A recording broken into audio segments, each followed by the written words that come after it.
O objetivo dessa aula é percorrer 300 anos de história, um objetivo modesto, claro que vai ser superficial, mas é bom para a gente dar uma revisada do que a gente tem estudado. A história começa com Newton. Newton se inspira na representação decimal de um número, com uma soma infinita de potências de 10, e diz que vai fazer a mesma coisa para as funções, ele não usa o termo funções. Então ele cria as séries de potências, indevidamente chamadas de séries de Taylor. E, bom, ele usa as séries de potências para derivar, para integrar e para aproximar. Quer dizer, além do cálculo, a ideia de aproximação já está muito presente no Newton. Bom, o trabalho do Newton continua, e um passo importante é a extensão das séries de potências para os números complexos. Talvez o grande nome disso é o Euler, que durante boa parte do século XVIII desenvolve um monte de coisa em matemática. Mas é bom olhar, vamos dizer, uma herança disso é que é bom olhar para os números complexos, quer dizer, para a extensão das funções que a gente conhece para números reais aos números complexos. Eu já mencionei que é um problema que o Newton deixou meio aberto. O raio de convergência de algumas séries é estranhamente menor do que poderia ser aparentemente. O exemplo 1 sobre 1 mais E2 é bem evidente porque o denominador não se anula nos reais, mas nos complexos ele se anula em I menos I. Aquela famosa função E elevado a menos 1 sobre x2, olhada do ponto de vista dos complexos, se você olhar para E elevado a menos 1 sobre Z2, você vai ver que se você vier para zero pelos reais, realmente a função tende a zero. Mas se você vier pelos imaginários, tende a infinito. Então esse ponto zero ali é um ponto absolutamente intratável do ponto de vista das séries de potências, pelo menos para potências positivas. Tem as séries de Laurent que cuidam disso. Mas você fazer uma série de Taylor, vamos dizer assim, de centro em zero ali não vai dar certo mesmo, porque nos complexos não tem chance. Mas esse capítulo do raio de convergência, quem realmente vai fechar é o Cauchy.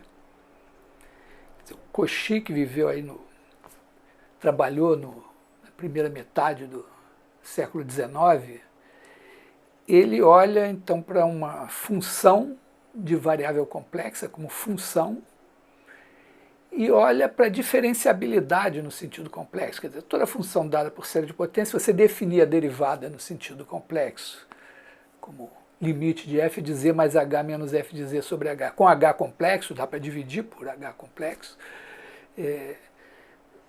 Tem um conceito de diferenciabilidade aí, e ele olha para uma função diferenciável nesse sentido. E pega a série de potências, né, em torno de um ponto z0, no domínio de definição, e aí ele faz uma coisa que pode ser surpreendente, quer dizer, ele divide por z menos z0 elevado a n mais 1.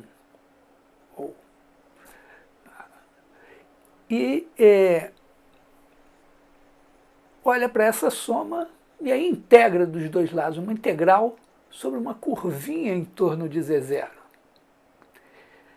Quer dizer, o Cauchy não só passa para as funções de variável complexa, como ele define uma integral sobre curvas no plano complexo. É uma integral muito parecida com a ideia de trabalho. E então o que ele vê é que quando você tem uma curva, vamos dizer, fechada em torno do ponto z0, se você integrar 1 sobre z menos z0 elevado a uma potência qualquer diferente de 1, isso é como se tivesse um potencial, então voltou para o mesmo ponto, a integral é zero. E a 1 sobre z menos z0 tem uma parte real que também é como se fosse uma coisa que tem um potencial, mas na parte imaginária tem aquela integral que a gente aprendeu que dá a variação de ângulo.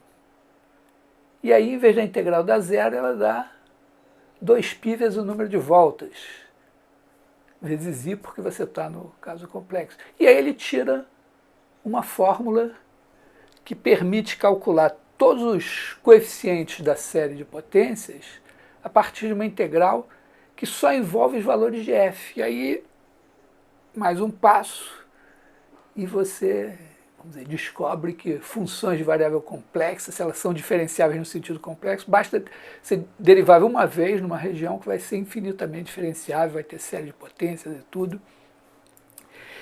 Então ele tem a expressão dos coeficientes em termos da f e explica também esse raciocínio que o raio de convergência é exatamente o raio do maior círculo que couber na região de definição da f. É claro que você pode restringir artificialmente a região de definição da f, mas se você estender ela até onde for possível, o raio do maior círculo que couber nessa região é o raio de convergência da série.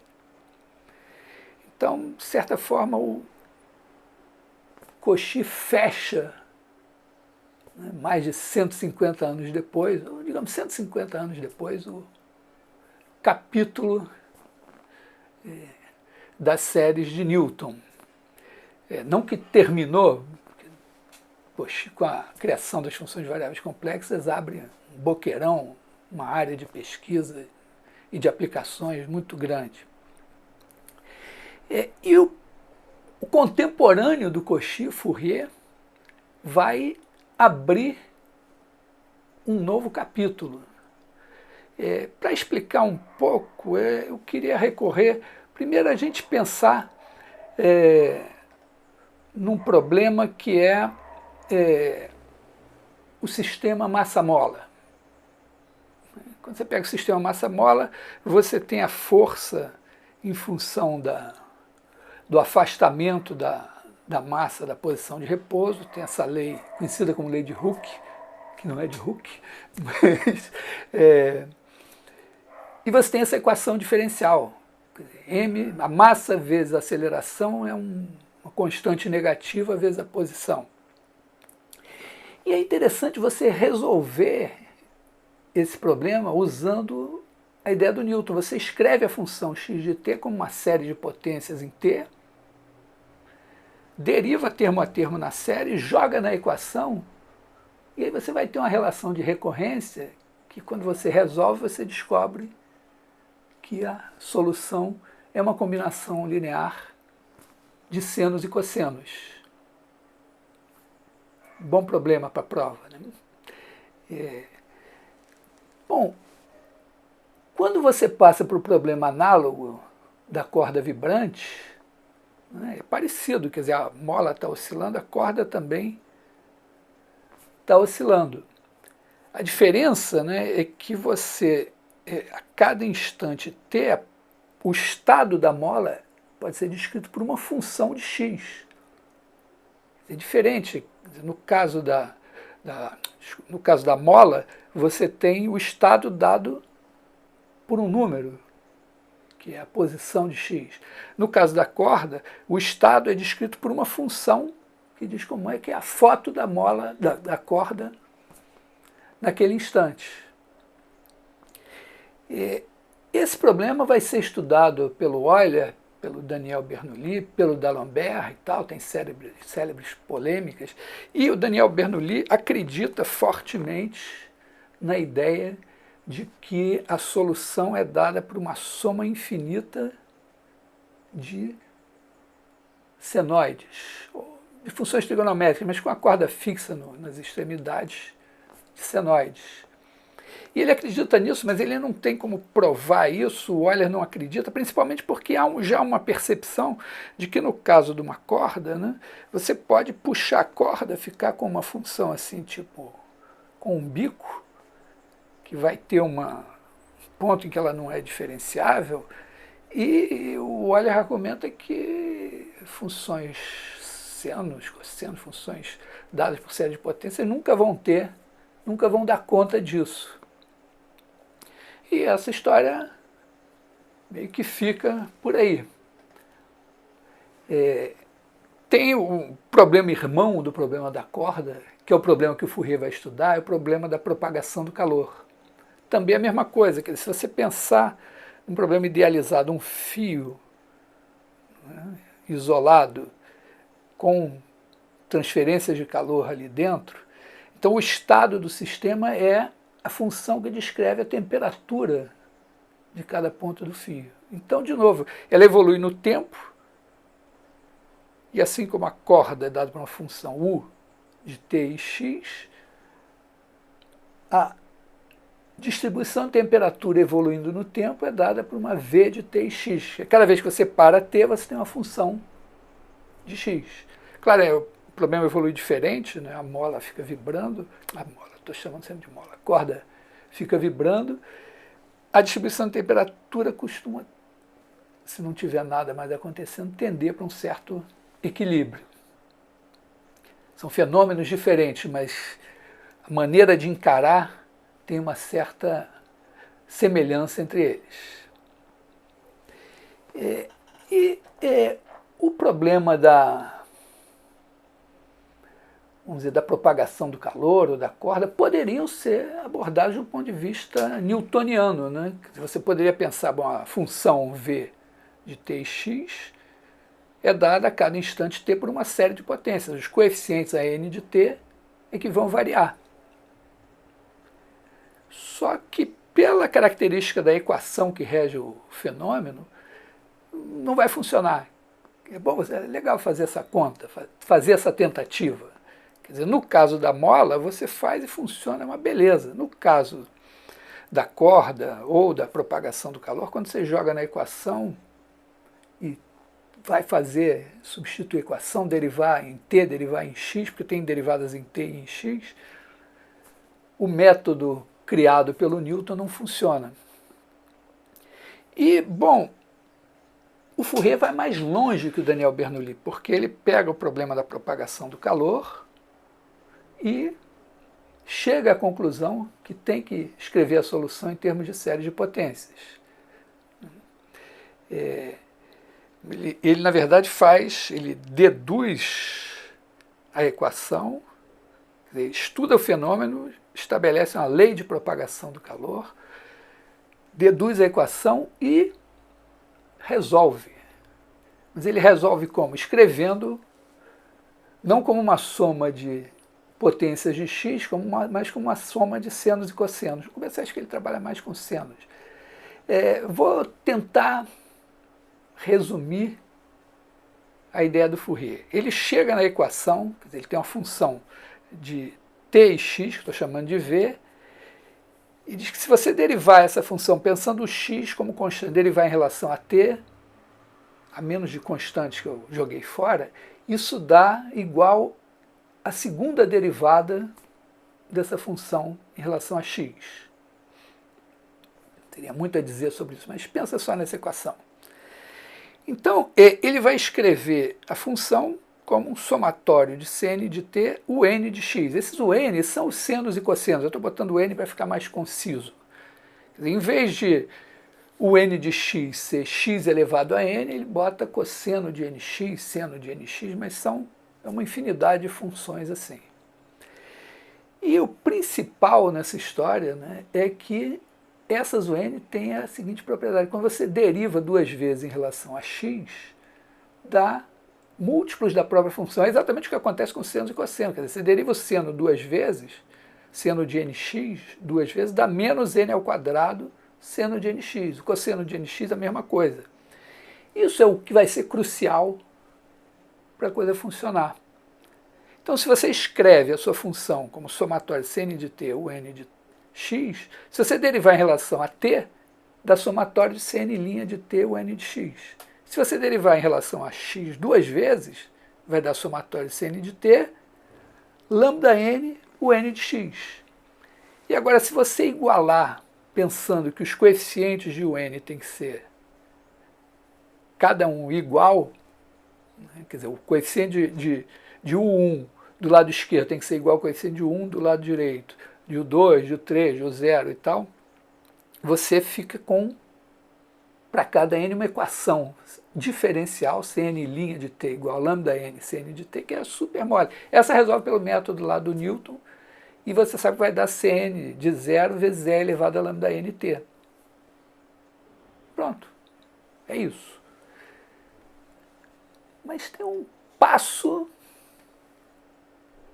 a mais, né? Porque o Fourier tá com a solução, mas quem são esses ANs, quer dizer, esses Cn de zero, quer dizer, que viram os ANs e BNs na solução do Fourier? Ora, você faz t igual a zero e supostamente você tem um estado inicial, quer dizer, no tempo zero, v de 0x é a distribuição de calor, é uma função φ de x conhecida. Então o problema passa a ser encontrar os ANs e BNs que representam φ como uma soma de série trigonométrica. Ou seja, ele vai escrever A0 sobre 2. Esse sobre 2 do A0 é uma questão meramente técnica, para ficar uma fórmula mais bonitinha. Mas a n cosseno de nx mais bn seno de x igual a φ de x. Mas até aí, o Fourier está praticamente no mesmo pé que o Daniel Bernoulli, porque ele ainda não resolveu o problema. Ele tem que achar os AN e os BN. A gente sabe já a fórmula disso, mas eu quero contar a história porque o Fourier escreveu um livro em 1822. Na verdade, os trabalhos dele sobre a questão da propagação do calor começam em 1807, vão por aí. Quer dizer, são 10 anos antes, mais de 10, 15 anos antes da publicação desse livro. Mas é legal porque ele escreve o livro e ele conta toda a história. Então ele mostra como é que ele formulou os princípios físicos, como é que ele deduz a equação e como é que ele constrói o método de resolução. Ele é explícito na introdução, quer dizer, ele diz que ele podia ter feito já a solução final e omitido os detalhes, mas ele quis mostrar como é que a coisa evoluiu. É muito interessante do ponto de vista da compreensão de como a coisa era difícil. Então, ele começa, depois que ele chega, que ele tem que escrever uma função como série de senos e cossenos. Na verdade, no primeiro caso, ele estuda ou de senos ou de cossenos. E ele faz um caso bem particular, resolve e tal, depois resolve arduamente, são páginas de contas para chegar à solução. Aí ele diz, não, agora eu vou fazer a solução geral. Então ele pega uma função e vai escrever como série de senos. Φ de x igual a seno x mais b seno 2x mais c seno 3x, etc. e tal. E ele vai apresentar a solução geral. O interessante é que ele faz? Ele pega a função φ e escreve como uma série de potências. Quer dizer, ele ainda está lá prestando homenagem ao Newton. E faz uma coisa magnífica. Olha só, então, o Newton está mandando, ele escreve a φ como uma série de potências e escreve cada um dos senos, seno x, seno 2x, seno 3x, como uma série de potências também. Nessa altura já eram bem conhecidas.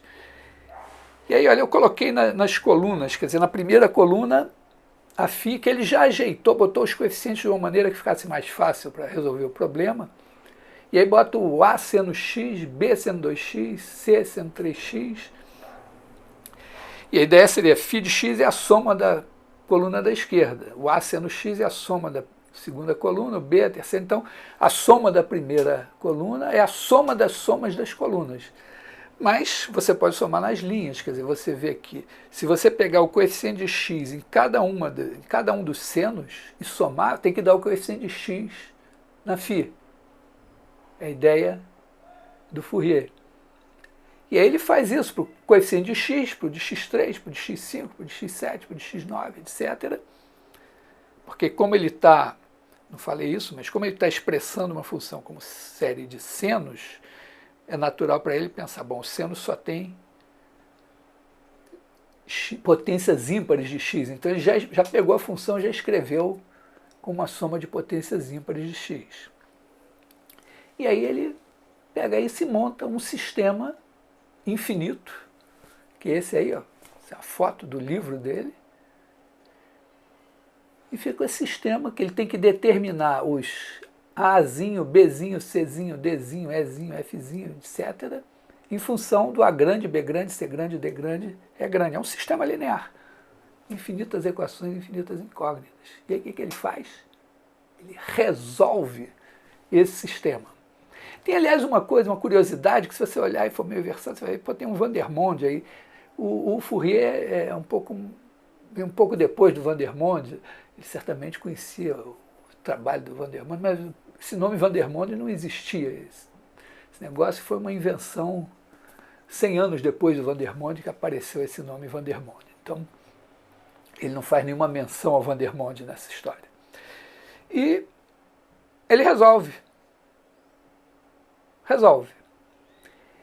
Mas aí depois que ele resolve, ele faz um monte de observações, de contas, e aí ele chega à fórmula. Quer dizer, ele descobre que esse contarel deu uma coisa que, na verdade, dá cada um dos coeficientes. Quer dizer, se você escrever agora, vamos escrever numa anotação mais moderna, φ de x igual a 1 sendo x, mais a 2 sendo 2x, mais a 3 sendo... Ele descobre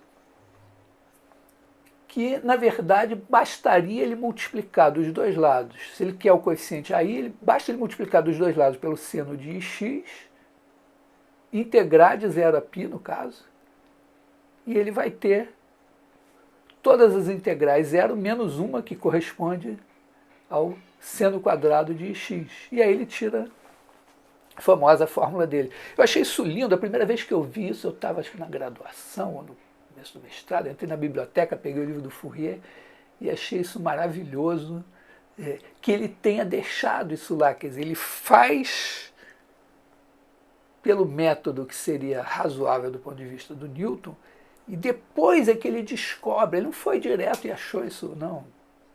Pensa que ele foi lá, multiplicou, integrou, não. Foi depois que isso veio. E isso é crucial. Né? É crucial porque o Fourier está preocupado, como o Euler, o Bernoulli e tal, em ter soluções que incorporem a possibilidade de ter funções até descontínuas. Então, ele pega esses coeficientes que não dependem mais de saber se a função era diferenciável ou não, não depende mais da série de Newton. Não precisa ter derivadas a f. Os coeficientes estão definidos desde que a integral esteja definida. E aí ele sai calculando, e ele pega funções descontínuas. Né? Um bom exemplo é pegar uma função que vale menos 1 de menos π a 0 e 1 de 0 a π, e calcula as séries e começa a ver que dá tudo certo. Então é uma maravilha. Ele deixou para trás o Newton. Quer dizer, ele tem uma nova maneira de representar as funções, como somas infinitas, mas não são mais séries de potência, são outra coisa. E isso dá conta de funções descontínuas. Ele fala isso no texto dele, né? Na introdução. Ele fala: podem se desenvolver em séries convergentes ou exprimir por integrais definidas as funções que não estão sujeitas a uma lei constante e que representam as ordenadas das linhas irregulares ou descontínuas. Essa propriedade joga uma nova luz sobre a teoria das equações a derivadas parciais e estende o uso das funções arbitrárias, submetendo-as aos procedimentos da análise.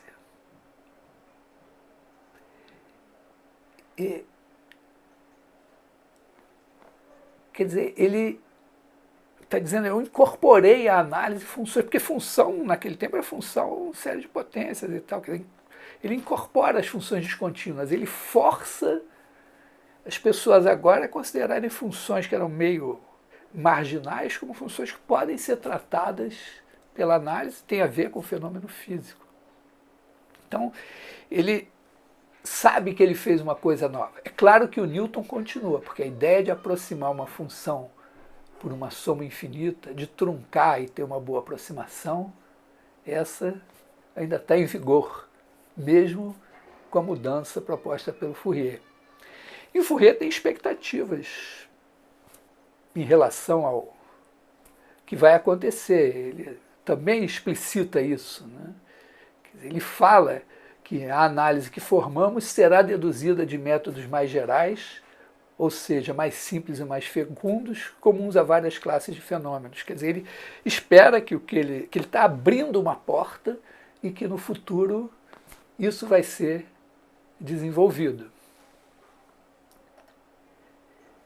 É interessante olhar para isso, porque olha o que eu peguei num texto de 2006. Né? Sem análise de Fourier não teríamos carros, TV, edifícios altos, nem vacinas. Parece até que foi escrito de propósito. Na verdade, nossas vidas cotidianas poderiam muito bem se assemelhar àquela de nossos ancestrais do tempo de Niels Henrique Abel. O Abel, é porque esse texto é um texto norueguês, ele vai aparecer de novo mais na frente. E o Abel era um norueguês muito célebre, contemporâneo do Fourier.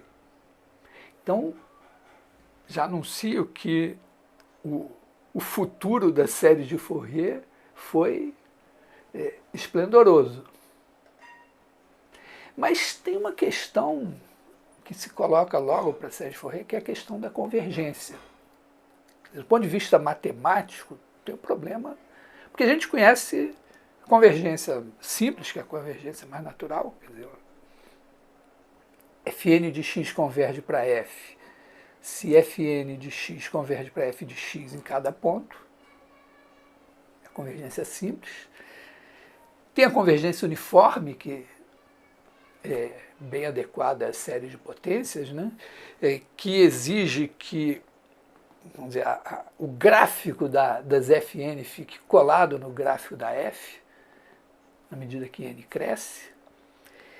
E nas séries de Fourier tem uma nova maneira de pensar a convergência, que é a convergência L2, que é você pegar a diferença das funções, elevar ao quadrado, pegar a integral e tirar a raiz quadrada. Isso não estava bem claro assim para o Fourier, mas é o que, vamos dizer, é o caminho das pedras. E sobre isso queria falar um pouco mais. Repara que a convergência simples, ela não implica grande coisa. Quer dizer, você pode ter uma sequência Fn convergindo para zero, como essa que está nesse exemplo aí. Fn de x converge para f de x para todo x, mas as integrais das Fn estão indo para o infinito. Então, é traiçoeiro. A convergência uniforme é melhor. Mas mesmo sobre a convergência uniforme, eu gostaria de fazer uma brincadeira. Tem um teorema que diz que se você pegar um triângulo qualquer e pegar um dos lados, AB, a soma do lado AC mais o lado CB é igual a AB. E tem uma demonstração.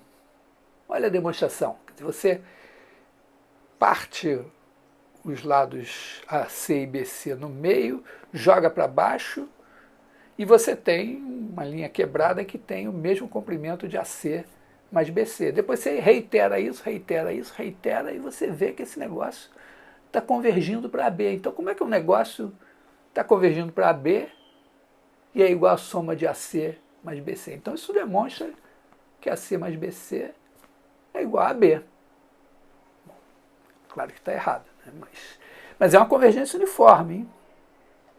Aliás, a gente pode dar um outro exemplo também. Ó. Pega uma sequência, agora sequência de funções sem infinito, tem até uma cara de série de Fourier. Eu botei aí para ajeitar, eu botei essa sequência aí, Fn.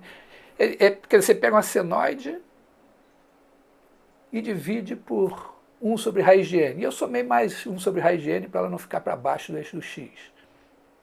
Aí você tem o gráfico dessa função.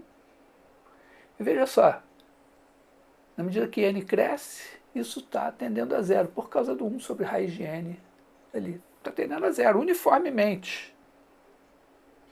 Então, acho que o comprimento deve tender para o comprimento 2π, que é o comprimento da função nula ali, do gráfico. Né? Mas faz a conta e vê se funciona.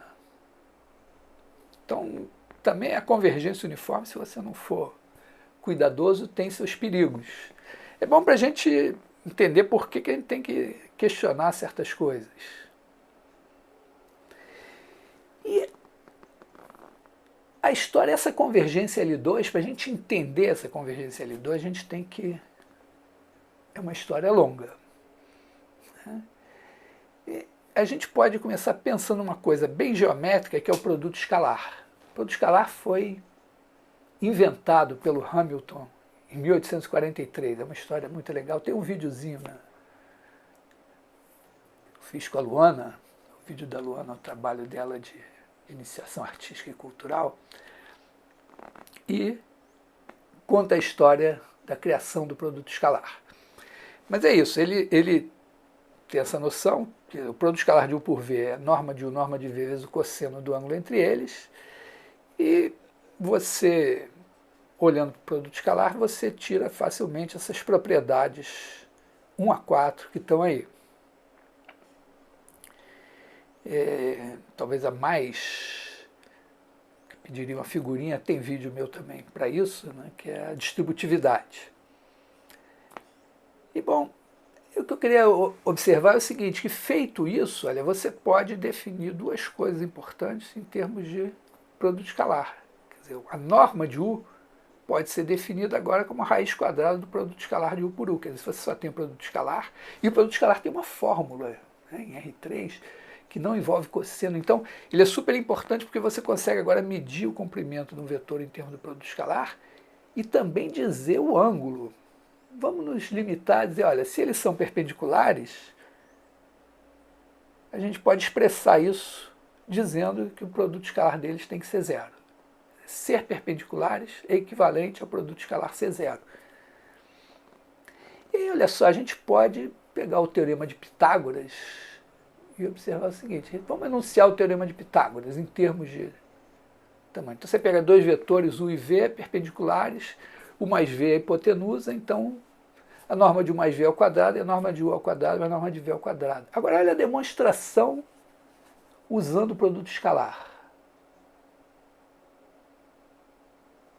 Ele está ocupando aí 3 linhas porque eu tive que quebrar a linha, mas podia ser uma linha só. É simples, trivial. E o mais interessante é que se eu apagar a definição do produto escalar e apagar a figura e olhar só para as propriedades, a demonstração só depende dessas propriedades. Aliás, nem de todas.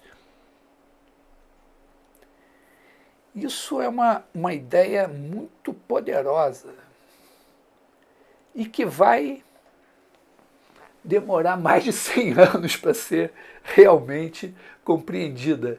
Quer dizer, o produto escalar de Fourier, que o Fourier não sabia que era produto escalar, mas que em 1822 ele tem um livro já com esse negócio ali, e quem vai fechar o von Neumann, que é um dos gênios do século XX, que publica o livro dele de mecânica quântica em 1932, claro, os trabalhos do von Neumann sobre isso vão um pouco antes, mas, quer dizer, essa ideia de fazer um produto escalar, quer dizer, quando você está multiplicando a função por outra e integrando de A até B, é muito parecido com o produto escalar. Se você sabe a fórmula do produto escalar, você vê que você está multiplicando coordenada a coordenada, são infinitas coordenadas, e somando. Mas eu quero me ater ao seguinte aspecto. Olha as propriedades. Eu peguei as propriedades que tinha escrito para o produto escalar do Hamilton, copiei e traduzi em termos desse produto escalar. Ele satisfaz as mesmas propriedades. Agora, olha, a gente pode usar esse fato para, inspirado no produto escalar do Hamilton, definir a norma da função como que se eu fizer o produto escalar da função por ela mesma, tem que dar o quadrado da norma. Então eu tiro a raiz quadrada e isso é a norma. É exatamente aquela definição, falei de norma L2, integral de f ao quadrado, integra de 0 a π, de menos π a π, onde você tiver, de A até B, e tira a raiz quadrada. E você pode também dizer que duas funções são ortogonais se o produto escalar é zero. Agora, o que está lá na raiz do método de Fourier que faz as coisas funcionarem? É que a integral de seno de nx vezes seno de mx, quer dizer, seno 3x vezes seno 5x, você integrar de 0 a π, ou de menos π a π, vai dar zero. Se você multiplicar seno de 15x pelo cosseno de 3x, integrar de menos π a π, vai dar zero.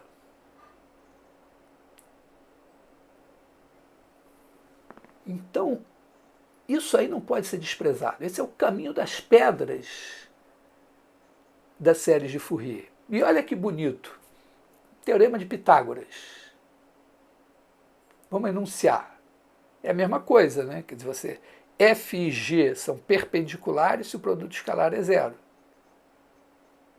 Então isso deve dizer que a norma de f mais g ao quadrado é igual à norma de f ao quadrado mais norma de g ao quadrado. Só que a figura agora de funções não ajuda nada. A figura que a gente tem que fazer é aquela velha de vetores. Quer dizer, você pensa, você está trabalhando com funções, mas você pensa, faz a figura com vetores no plano, porque você está se inspirando em fatos geométricos que funcionam no plano, no espaço tridimensional, para definir, para enxergar coisas num espaço que agora é de dimensão infinita. E a demonstração, se você apagar a definição e olhar só para as propriedades, é exatamente a mesma.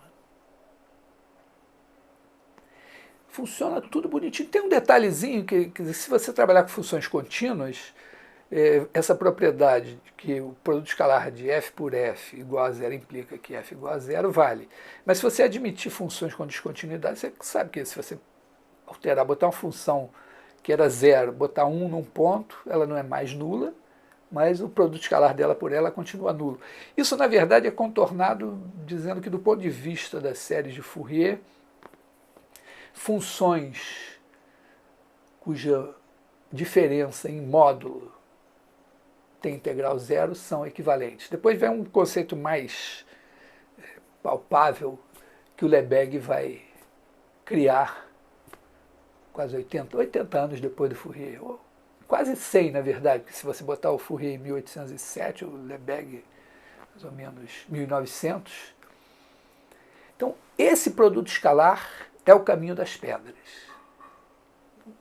Se você quiser ter realmente um insight bom das séries de Fourier, dedica umas horas a entender isso, se for preciso. Vale a pena.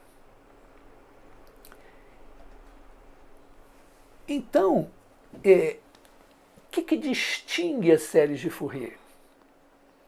Eu queria fazer uma observação que é a seguinte, olha, quando você aproxima uma função por série de Taylor e você trunca, tem aí uma medida de distância, a distância da norma do supremo, quer dizer, você pega a diferença das duas funções, pega o máximo do módulo da diferença, isso dá uma noção de distância. Então você tem, quando você trunca por um polinômio, você tem uma função que está próxima da sua função. Mas se te disser o seguinte, ó, toma essa função aqui e você pode usar polinômios até grau 18. E eu quero o seguinte, me dá o melhor polinômio de grau 18, de maneira que, se você olhar o gráfico da f, o gráfico do polinômio, fizer a diferença, e por esse critério da norma do supremo, esse polinômio seja a melhor aproximação possível. Você acha que vai dar o polinômio de Taylor? Não, porque o polinômio de Taylor foi feito para aproximar a função pertinho do x0, que é o centro da série de Taylor. Quando você se afasta, isso piora. Então, se você der uma pequena mudança no polinômio de Taylor, que afaste ele do valor da função no centro da série, mas aproxime lá nas extremidades, fica mais perto do ponto de vista da norma do supremo. Então, o polinômio de Taylor aproxima do ponto de vista da norma do supremo, mas não é a melhor aproximação. Com a série de Taylor, não. Se você usar a norma L2, vai ser a melhor aproximação. Vou explicar mais ou menos por quê. É porque, pensa assim, pensa que você, mesma coisa, você ganhou Disse para você, ó, tem os polinômios trigonométricos aí até n igual a 10. Né? Então você tem 19, né? Os senos de nx de 1 a 10, os cossenos de nx de 1 a 10 e mais a constante. Então você tem aí, pega um polinômio trigonométrico aí de grau 10 e pega o que aproximar melhor a função. Pensando do ponto de vista geométrico, já que a gente tem ponto de produto escalar, pensa o seguinte, pensa esse plano aí como se fosse onde estão os polinômios trigonométricos de grau até 10. Pensa a sua f como um vetor, esse vetor preto, e a melhor aproximação do ponto de vista geométrico é a projeção. Então projeta ortogonalmente no plano. E aí o vetor, chama de f barra projeção, o vetor f menos f barra, se você pegar qualquer vetor no plano, pensando como vetores no plano, pegar uma outra g e fizer g menos f barra, você tem um triângulo retângulo. E aí a distância de g a f é a medida da hipotenusa. E a distância de f barra f é um cateto. O cateto é sempre menor ou igual que a hipotenusa. Tem duas desigualdades célebres, que tem nome de gente importante, que basicamente são dizer que o cateto é menor ou igual que a hipotenusa. É a desigualdade de Cauchy-Schwarz e a desigualdade de Bessel. Então, a projeção dá a melhor aproximação. Aí pega o seguinte, escreve a sua f, a série de Fourier da sua f, e trunca lá no polinômio de grau 10. Eu escrevi o 1, o n, para ficar mais conciso. Pega, então chama de Fn a série truncada. Faz f menos Fn. Se você multiplicar escalarmente por cada um dos senos e cossenos de nx com n de 1 até 10 e mais a constante, dá zero. O que significa que f menos Fn é perpendicular a qualquer um desse espaço. Quer dizer, qualquer polinômio trigonométrico de grau 10, se você pegar a função f, a série truncada, fizer a diferença, esse cara é perpendicular a todos. Então, a série de Fourier truncada no polinômio trigonométrico de grau 10 é o melhor polinômio trigonométrico que você pode ter, no sentido de que ele dá a melhor aproximação para f se você medir a distância por essa norma L2. Isso é maravilhoso. Isso está por trás também de muitos métodos de aproximação, muitas estimativas de erro. É o teorema de Pitágoras.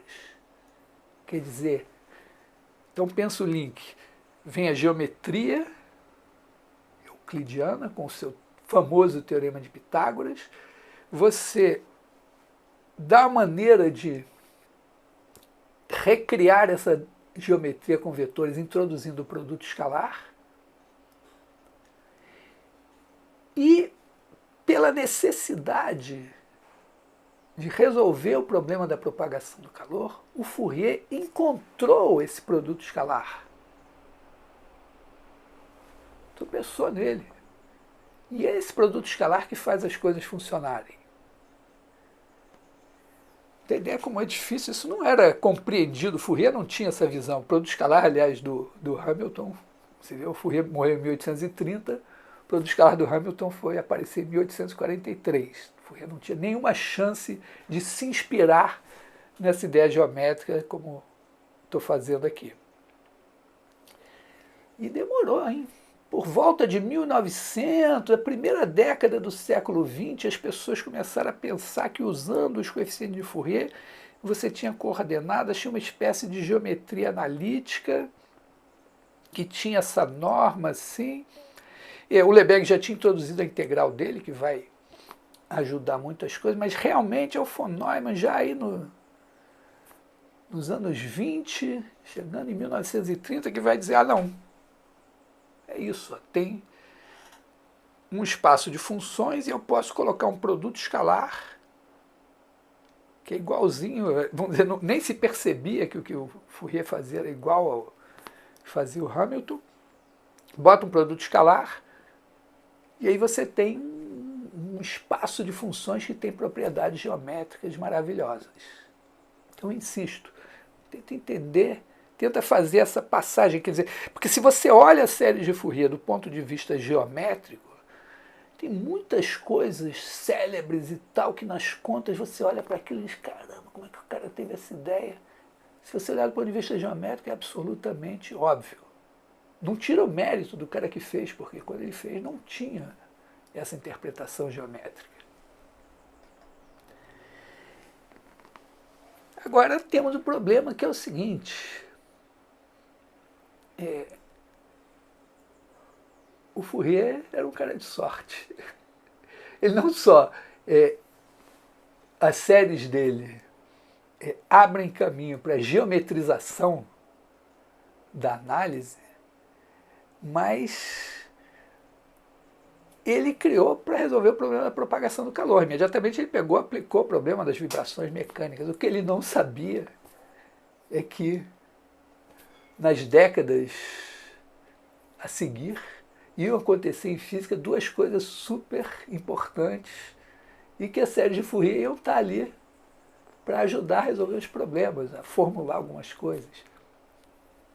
É o eletromagnetismo, com as ondas eletromagnéticas, então a equação da onda volta de outra maneira, e a mecânica quântica. Toda a teoria clássica de processamento de sinais em eletrônica está baseada na série de Fourier. E a mecânica quântica traz em si também ideias, por exemplo, essa coisa de dizer que a segunda derivada do cosseno é um múltiplo do cosseno, a segunda derivada do seno é um múltiplo do seno, faz parte hoje de uma coisa que é chamada teoria espectral.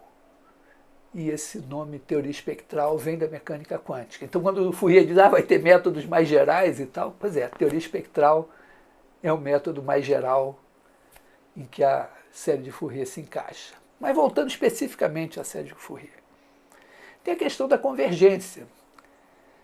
Porque, bom, primeiro, a série de Fourier não foram feitas para convergência uniforme, porque ele vai dar conta de funções que têm descontinuidade. Convergência uniforme de funções contínuas, como seno e cosseno, vai dar função contínua. Então, não é por aí. Mas na época a convergência mesmo era convergência pontual. Mas mesmo essa convergência L2, que eu acabei de comentar tanto, ela não implica na convergência simples. É um bom problema de prova também você dá um exemplo de uma sequência de funções que converge na norma L2 com uma certa função, mas tem algum ponto em que as fn de x não converge para f de x. Aliás, dá para dar um exemplo assim, fn convergindo para f na norma L2, mas fn de x não converge para f de x em nenhum ponto. Então, não é evidente, né, se você olhar do ponto de vista da convergência L2, que você vai ter convergência simples. E aí, esse problema tem uma história, tem uma série de vitórias e derrotas. Logo no começo você vê que se a função é de classe C1, a série converge uniformemente, se é C1 por parte, quer dizer, se tem quebras assim, mas aqui é bonitinho, então converge pontualmente em todos os lugares, exceto no ponto de descontinuidade, vai convergir para o ponto médio. Então, se encaminhada, mas de qualquer maneira a série de Fourier não exige que a função tenha nenhuma continuidade, diferenciabilidade, então a questão continua aberta. Então tem uma primeira derrota severa. Em 1876, um cara que fez várias coisas, né, chamado Dubois-Reymond, ele mostra uma função contínua que tem um ponto em que a série de Fourier não converge. É contínua, devia convergir, mas não converge. E depois esse exemplo ele pode ser generalizado e mostrar que pode ter uma função com um conjunto enumerável de descontinuidade, de uma função contínua com um conjunto inumerável de pontos em que a série de Fourier diverge. Esquisito. Mas tem vitórias também. Uma vitória que vai ajudar muito a simplificar a teoria é que o Weierstrass prova, em 1885, ele prova para polinômios, mas ele prova para polinômios trigonométricos também, que se você tem uma função contínua, não precisa ter derivada em nenhum ponto, e o Weierstrass sabia disso, ele tinha dado o primeiro exemplo de função contínua que não tem derivada em nenhum ponto. Então tem uma função que é só contínua, mas ela pode ser aproximada uniformemente por polinômios trigonométricos. Quer dizer, se você tem uma função contínua, colada nela tem uma função que é como se fosse uma série de senos e cossenos truncada. Não é porque, vamos dizer, a função fica parada e não é a série de Fourier que vai convergir, senão o exemplo de Bois-Reymond não poderia existir. Mas é uma sequência de polinômios trigonométricos. Tem uma vitória muito importante em 1900, que é a introdução da integral de Lebesgue. Porque a questão do Fourier colocou a questão, ninguém muito se preocupava até o Fourier de definir direito o que era integral e tal, parecia uma questão importante. Já comentei isso antes, a integral de Riemann chama integral de Riemann porque o Riemann, em 200 anos depois de Newton, num trabalho em que ele vai estudar a convergência de séries de Fourier, ele achou importante começar definindo direito o que era integral. Então não é que o Riemann tenha inventado a integral, mas ele deu uma definição de integral que a gente usa até hoje nos cursos elementares. Mas a integral de Lebesgue, que é de 1900, é bem melhor. Não que ela permita calcular mais primitivas, mas ela é melhor do ponto de vista da convergência. Então, é com a integral de Lebesgue que começa a fazer sentido essa norma L2, ela não existia antes. E aí as pessoas começam a pensar que os coeficientes de Fourier poderiam ser usados como coordenadas, e tem artigos da época falando, vamos usar os coeficientes de Fourier para fazer uma geometria analítica com infinitas coordenadas. O produto escalar ainda não estava muito claro, não. Então, a integral de Lebesgue permite a gente ter uma visão mais clara e demonstrar uma coisa que sem a integral de Lebesgue não daria muito certo. Quer dizer, se você montar uma série de Fourier, pega, chuta a n's e bn's e tal, bota a n cosseno nx mais bn seno nx, para que isso faça sentido dentro da teoria de Fourier, é preciso que essa soma infinita, a norma dela seja finita. E essa norma, pelo teorema de Pitágoras, a gente demonstra que na norma L2 ele é o somatório de an² mais somatório de bn². Então, se essa soma de an² mais bn² é finita, faz sentido pensar na soma da série de Fourier do ponto de vista da norma L2. E é um subproduto da teoria do Lebesgue que realmente, se essa soma é finita, então existe uma função para a qual a série de Fourier converge. Uma função que é definida a menos de um conjunto de medida nula. Isso é outro passo muito importante que o Lebesgue dá.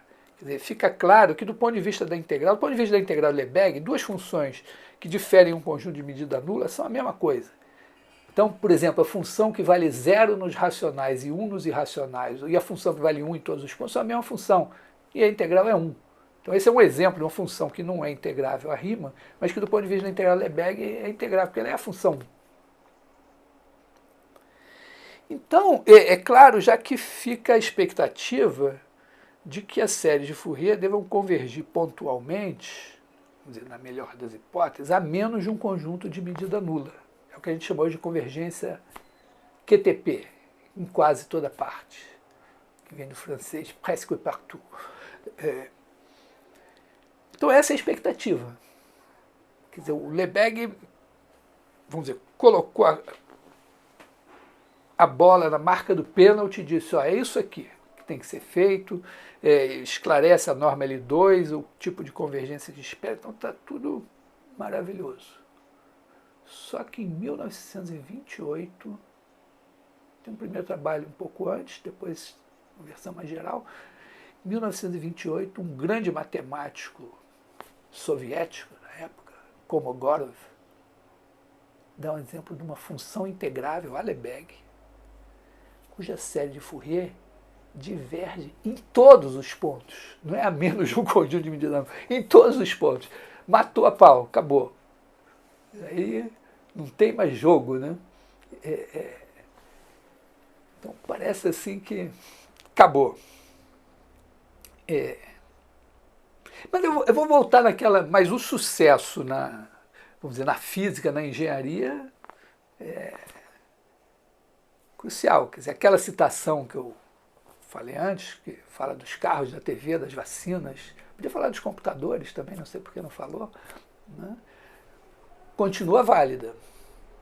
Só que tem o seguinte, em 1966, 300 anos depois de Newton, um matemático sueco chamado Carlsson, contrariando todas as expectativas, demonstra que se a função não é só integrável, ela é de quadrado integrável, que é necessário, é o que faz sentido na teoria da série de Fourier.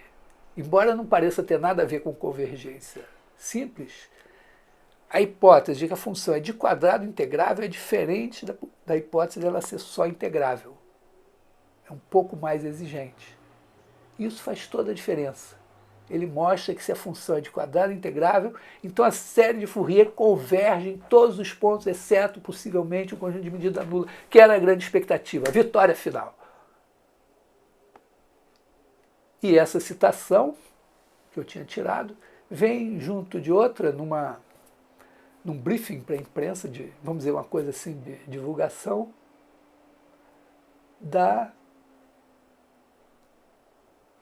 justificando o fato desse cara, Leonard Carlsson, que ainda está vivo, nasceu em 1928, ter ganho o Prêmio Abel de 2006. O Prêmio Abel é o Prêmio Nobel da Matemática. Então, repara que levou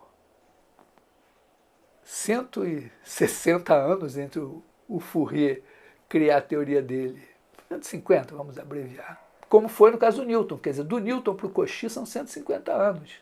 E do Newton para o Carlsson são mais 150. Do Fourier para o Carlsson são mais 150 anos. E agora, a própria comitê do Prêmio Abel diz, agora quer dizer, o trabalho do Carlsson é tão importante que ele ganha o Prêmio Abel 40 anos depois, porque a partir dele a gente sabe que a teoria de Fourier está sólida, segura a onda. Bom, claro, não é o final da história. De lá para cá, alternativas melhores à série de Fourier, a teoria de marolas, wavelets, que é o nome em inglês, embora tenha sido desenvolvido por franceses, belgas e tal. Já é uma nova versão que já parte de funções descontínuas, mas o objetivo dessa aula é mostrar 300 anos de história acompanhando coisas que a gente andou estudando e apresentar alguns probleminhas que você tem que saber resolver para entender isso direito.